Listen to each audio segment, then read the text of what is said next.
Security forces apprehend 8 underground cadres, including 5 from 3 proscribed KCP group.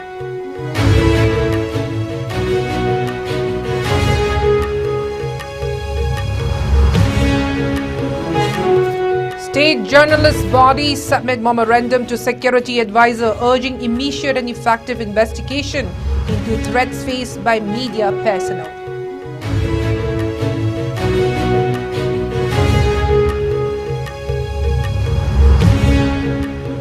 And budget session of Parliament begins today. Finance Minister Nirmala Sitharaman tables Economic Survey 2023 to 2024 in Lok Sabha.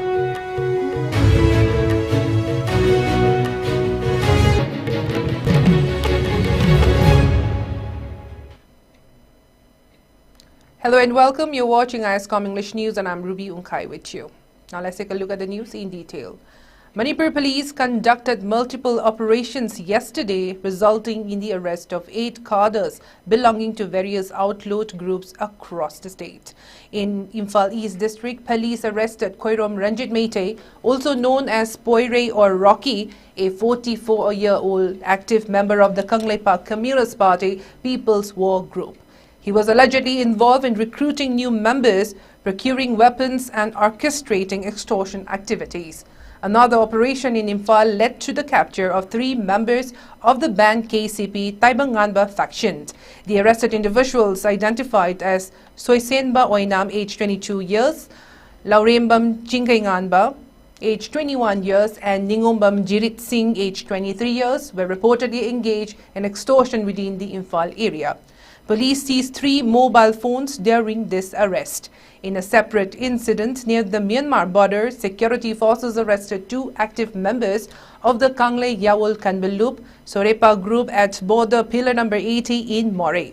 The suspects were identified as Samurai Lakpam Dino Sharma, age 23 years, and Taurem Yuhenba Singh, age 23 years.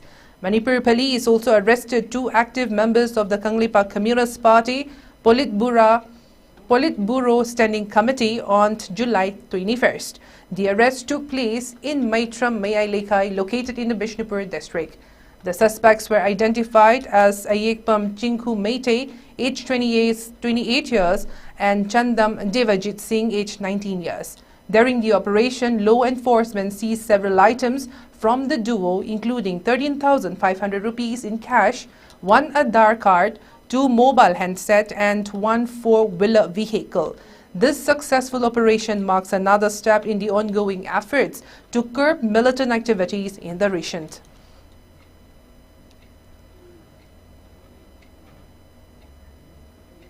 The All Manipur Working Journalists Union AMJU, the Manipur Hill Journalists Union MHJU and the Editors Guild Manipur EGM have submitted a memorandum to the security advisor to the Chief Minister of Manipur, urging an immediate and effective investigation into the threats and intimidation faced by media personnel and to provide security cover for the journalists in the state. The memorandum stated that the state journalists are writing to express grave concerns regarding the recent attacks on media personnel in Manipur, particularly the assault on editor Khoirom Loya and others.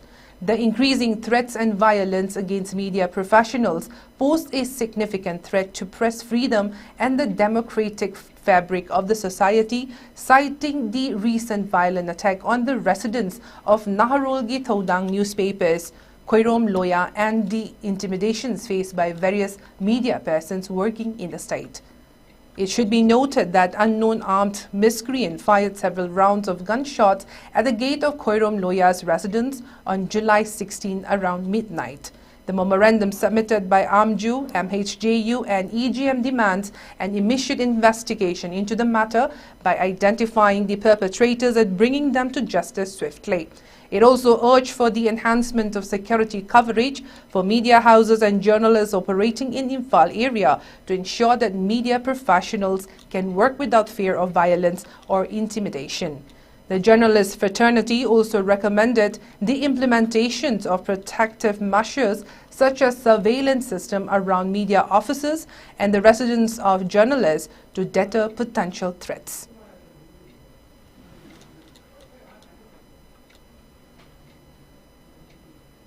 In response to the state's government's claim that an aeroplane can land along National Highway 37, the Old Manipur Petroleum Transporters Association AMTA has announced a 3-day halt to their operation starting today.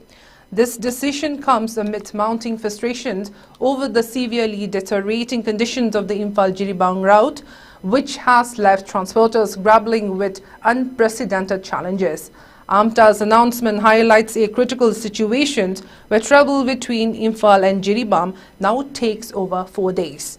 The association has urged the National Highway and Infrastructure Development Corporation Limited (NHIDCL) to undertake urgent repairs on National Highway 37, which has become a bottleneck for essential services. The poor state of the highway has led to over 480 trucks, including LPG gas bullets and petroleum tankers, being stranded. The Imphal Valley is facing an LPG shortage, with distributors protesting against frequent monetary demand on July 18th. They warned that such demands would disturb the supply chain.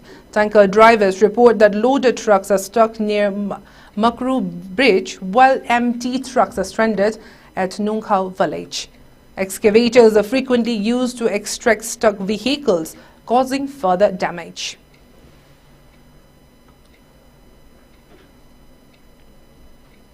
Chief Minister N. Biren, on his X handle, informed that he was called on by representatives of the Khoirong Dolai Kunau Village Authority and Rongmei Naga Lophuamt Imphal Lorient RNLP at his residential office today.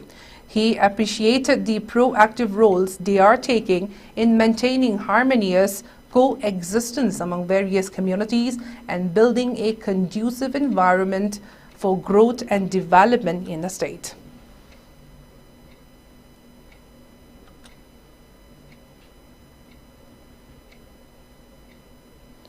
The United Rural Development Society, Kasar, wrote to the SP of Assam's Kasar regarding threat of peace and harmony in the eastern corner of Kasar district. Talking to media person regarding the letter to the SP, President of the Society, S. Menjar Singha, stated that the villagers are much panicked by the incident of detecting 3 Kuki militants with various arms and ammunition at Krishnapur near Bhuvand Hill on July 16th. As such, he drew attention of the Kasar SP to take necessary steps at the earliest to avert any untoward incidents in the district.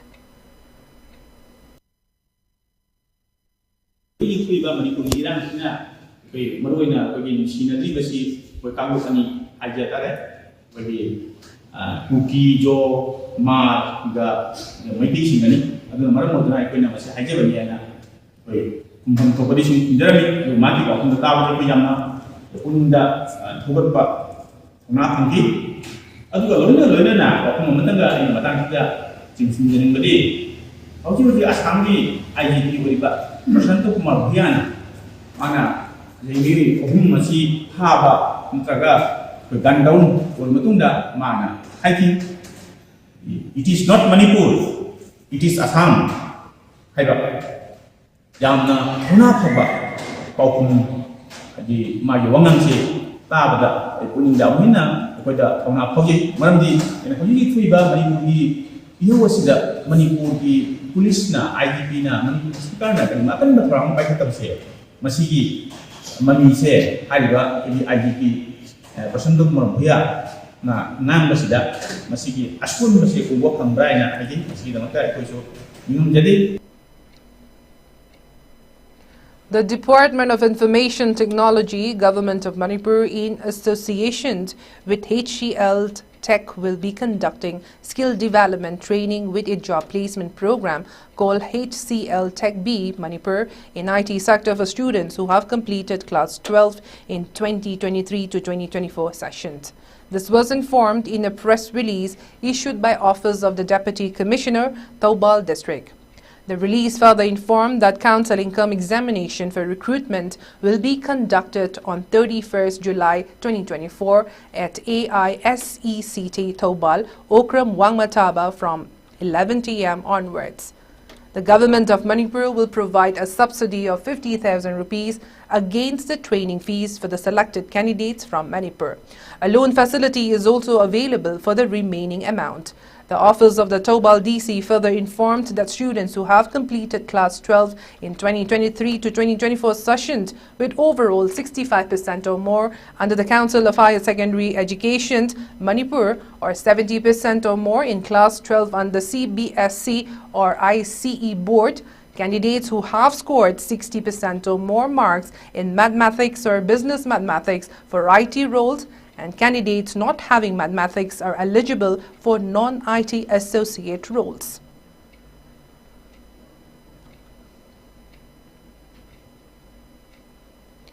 Yuva Janata Dal United Manipur State Unit President Dr. Raj Thiam has appointed Wahengbam Jyoti Kumar Singh of Sagolban Moirang Lekhai, Imphal West, as General Secretary of Yuva Janata Dal United Manipur State Unit for the term 2022 to 2025 with immediate effect and until further order.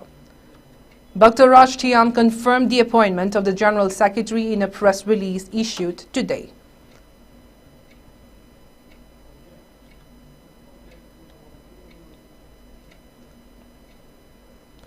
The flood situation in Assam continued to improve as the number of affected population reduced to 95,000, even though fresh areas were inundated, with the number of districts affected by the deluge increasing to 11 yesterday. An Assam State Disaster Management Authority ASDMA bulletin said 95,554 people in 21 revenue circles and 345 villages of 11 districts are still reeling under flood waters. The affected districts are Morigao, Kamrup, Dimaji, Kamrup Metropolitan, Dibrugarh, Sivasagar, Nagaon, Golaghat, Golpara, Jorhat and Kasar. As of Saturday, the number of affected people was 1.3 lakh in 10 districts. The toll in this year's flood, landslide, lightning and storm stands at 113th.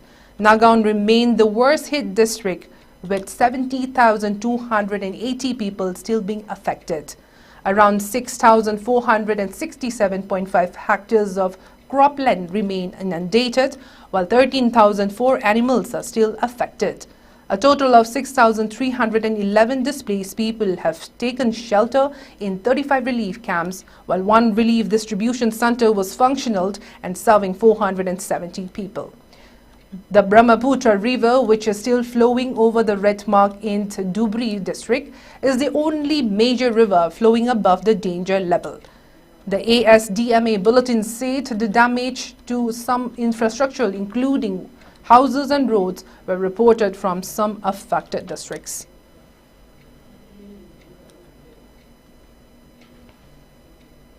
Now let's take a short commercial break. We'll be right back. ISCOM Media Private Limited ki YouTube account ISCOM program haina hangjaba channel asi haukiba July 13 gi ayuk pung manga taba matamda sakhangdaba singna hek tawkhre. Masina maram oiraga YouTube channel asi operate tawba yakhidre. ISCOM Media Private Limited ki official YouTube channel asi ISCOM News haina hangjare. Masina taba atopa channel amata leizade. ISCOM Media bu nungsibiriba miyamna ISCOM News haiduna hangjariba YouTube channel asibu like, share amadi subscribe tawbiyu. Khudongchadaba sigidamakta ISCOM Media Private Limited pungakpinaba nolukna paujenjari. E-Pauga Mari Lainaba Hiram Singidamakta Aikogi phone number 9362003795 ta Pau Faubirapayagani. Welcome back. A case against former APCS chairman Rakesh Palt and 43 others were lodged in 2017 following a complaint by an ADO job applicant who alleged that Paul and others had asked for a bribe of 15 lakh rupees for a job. A special court in Guwahati today convicted a former chairman of Assam Police, Assam Public Service Commission, APSC, and 31 others in connection with a case involving irregularities in recruitment of agriculture development officers, ADOs. The special court pronounced 10 of the accused as not guilty, while one accused turned approver. To be sure, Paul, who is at present on bail, and 66 others are already facing trial in a separate cash for jobs case involving vacancies in state civil and police services during the civil service examinations in 2013.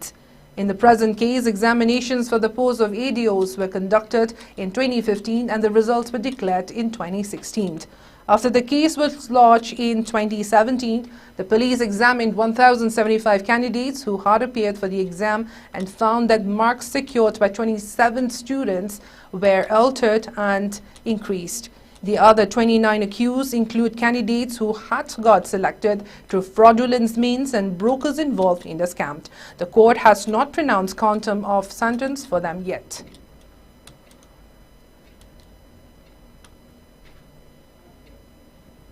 A landslide occurred at Munsitang on the way to Lachen in North Sikkim on July 21st. There are no reports of human casualties. It is to be mentioned here that North Sikkim remains disconnected following a glacier lake outburst flood (GLOF) last year, while heavy rainfall continues to hinder road restoration efforts. Earlier, the district magistrate of Kanlipong provided an update on the ongoing efforts to restore connectivity along National Highway 10. According to the Public Works Department (PWD), significant progress has been made, with completion expected within a week. The district administration has highlighted that the project is a top priority, though specific details about the nature of the work remain undisclosed. Authorities have assured the public that an official update will be issued once the restoration is finalized. In the meantime, residents and travelers have been advised to anticipate the official announcement, which is expected to be made within the next 7 days.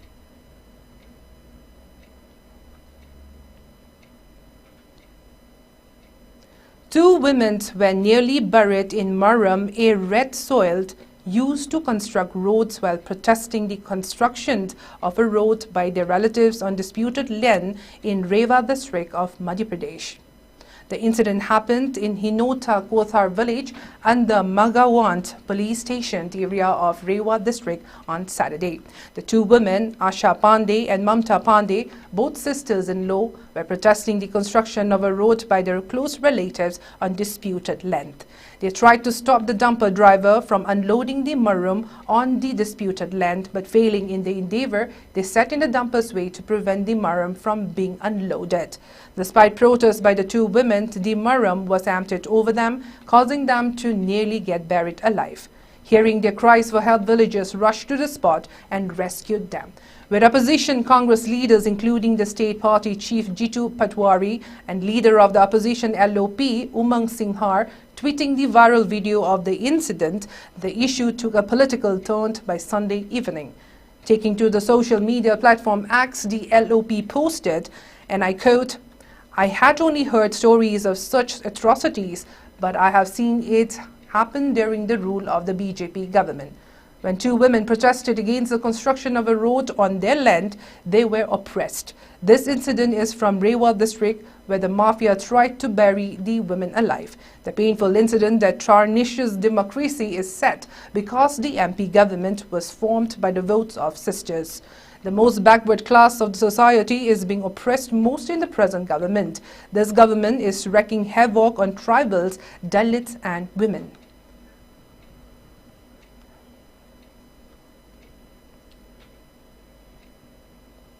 Economic Survey 2023 to 2024 has projected a real gross domestic product (GDP) growth of 6.5 to 7% in financial year 2024 to 2025. On the first day of the budget session, Union Finance Minister Nirmala Sitharaman tabled the economic survey in the Lok Sabha. According to the survey, domestic growth drivers have supported economic growth in the financial year 2023 to 24 despite uncertain global economic performance.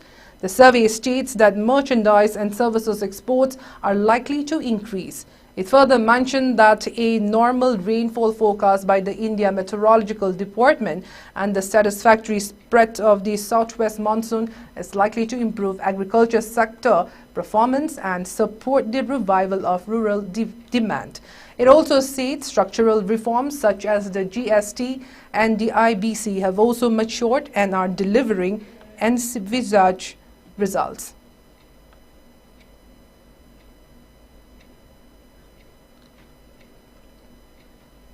The process to file nomination for the 2025 Padma Awards, one of the highest civilian honor, is open till 15 September this year.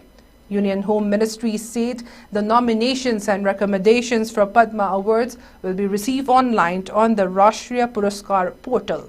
The Padma Awards, namely Padma Vibhushan, Padma Bhushan and Padma Shri, are amongst the highest civilian awards of the country.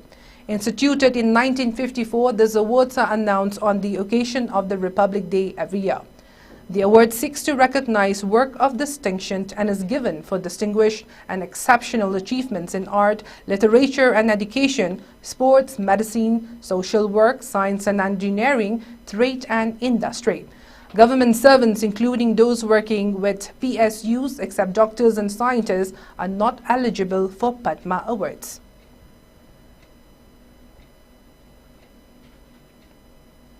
Now the sports news.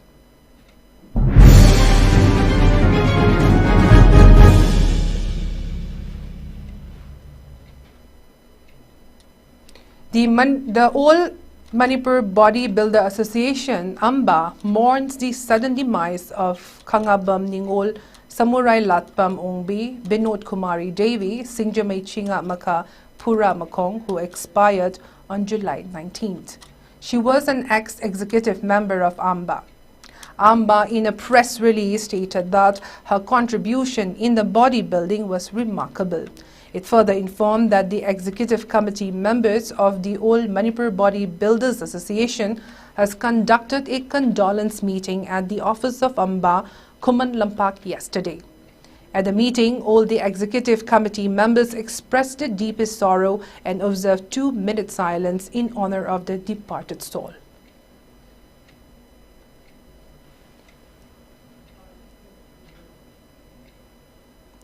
A new era in Indian cricket gets underway today as the Man in Blue under new head coach Gautam Gambhir and T20 international captain Surya Kumar Yadav boarded the flight to Sri Lanka for 3 T20 internationals and as many ODIs. There were enough sneak peeks into what to expect under the new coach when the men's senior selection committee, led by Ajit Agarkar, announced the 2 squads and named a new captain and vice-captain. Since the July 18 announcement, the new look leadership group has been the talk of the town, and it was no surprise that the first question addressed to Agarkar was centered around the same. The chairman patiently explained the decision to give the rein to Surya Kumar and why having a fit and available captain was the need of the hour. Agarkar said people want a captain that is likely to play all the games. His Surya Kumar, a deserving candidate. Over time, people will see how he develops into the role. Talking about Hardik, Agarkar said he is still a very important player for the team. That's what the team wants, as the skill set he has are very important, are very difficult to find.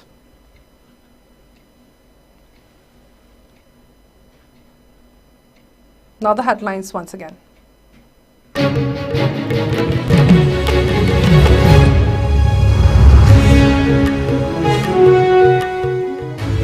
Security forces apprehend 8 underground cadres, including 5 from 3 proscribed KCP groups.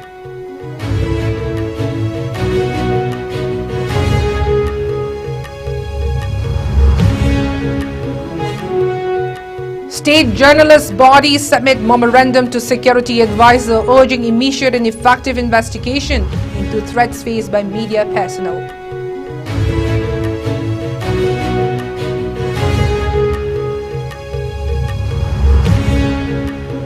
And budget session of Parliament begins today. Finance Minister Nirmala Sitharaman tables Economic Survey 2023 to 2024 in Lok Sabha.